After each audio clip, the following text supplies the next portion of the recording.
Bonjour Nicolas Crameyer, Bonjour. merci de nous recevoir aujourd'hui dans les locaux parisiens d'Amnesty International. Vous êtes le responsable du programme Liberté.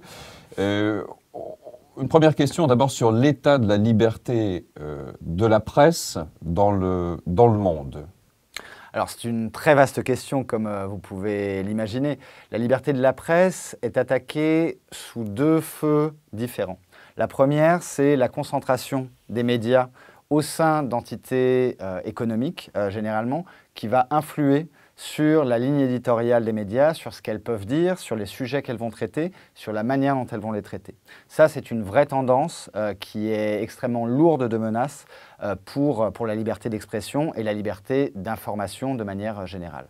La deuxième tendance, qui est une tendance qui s'inscrit dans un contexte plus global, c'est le fait que les pouvoirs en place essayent de restreindre les marges de manœuvre de la presse au nom soit de la lutte contre le terrorisme, soit au nom de la sécurité nationale, soit au nom des valeurs traditionnelles. Ce sont les trois grands thèmes qui permettent à des pouvoirs en place, sous prétexte de lutter contre ces différents phénomènes, de pouvoir mieux encadrer l'information qui va être livrée à leur population. On l'a vu très concrètement, si on prend un exemple récent, suite au coup d'État avorté en Turquie, donc le 15 août dernier, on a vu que parmi les dizaines de milliers de personnes qui étaient touchées par la répression post-coup d'État, on a vu que les médias étaient en première ligne, puisque ces 167 médias qui ont été fermés en l'espace de 4 mois, c'est 121 journalistes qui se trouvent aujourd'hui derrière les barreaux à l'heure où je vous parle, et c'est plus de 2500 personnes qui ont perdu leur carte de presse et qui ne peuvent plus s'exprimer en Turquie. On voit donc bien que la liberté de la presse et la presse en général est la première attaquée quand il s'agit d'attaquer et de se mettre dans un tournant autoritaire.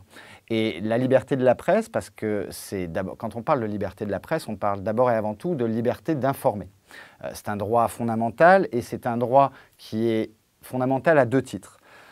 Le premier, c'est que sans possibilité d'accéder à l'information, la démocratie est un vain mot. On ne peut pas décider en conscience, se faire ses opinions sans avoir cet accès à l'information. La seconde chose, c'est que, au-delà de cela, la liberté d'expression, et du coup la liberté de la presse qui va avec, c'est aussi la liberté de pouvoir critiquer, de débattre, et c'est la liberté qui va pouvoir permettre de revendiquer l'ensemble des autres droits humains. C'est à ce titre qu'on s'attaque d'abord à la liberté de la presse, à la liberté d'expression dans son ensemble, pour restreindre les capacités de revendication, d'organisation, de mobilisation des sociétés dans leur ensemble. On essaie de revenir peut-être plus concrètement sur des situations vécues. Alors, il y a bien sûr la Turquie, avec les difficultés que vous avez exposées, puis il y a la France. Quel est le cas de la France en matière de liberté de la presse?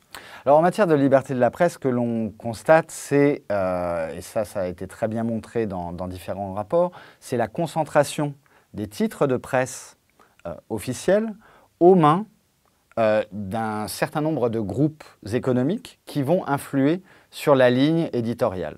Le meilleur exemple de cela, c'est peut-être, qui a défrayé la chronique dans tous les médias, c'est la reprise en main par le groupe Bolloré d'un certain nombre de titres de presse, de télévision, qui ont clairement mené à des tentatives de censure d'un certain nombre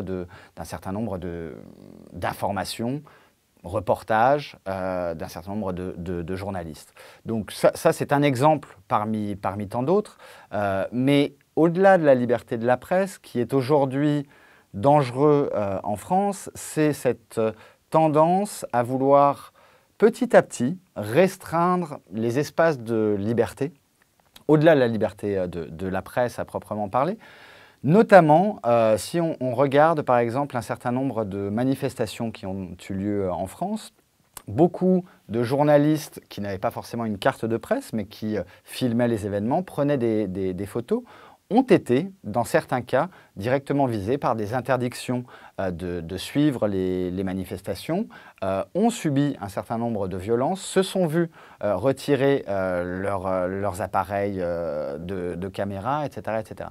Ça, c'est une tendance qui est peut-être moins visible à ce jour, mais on constate petit à petit une détérioration des conditions de la liberté d'informer en France.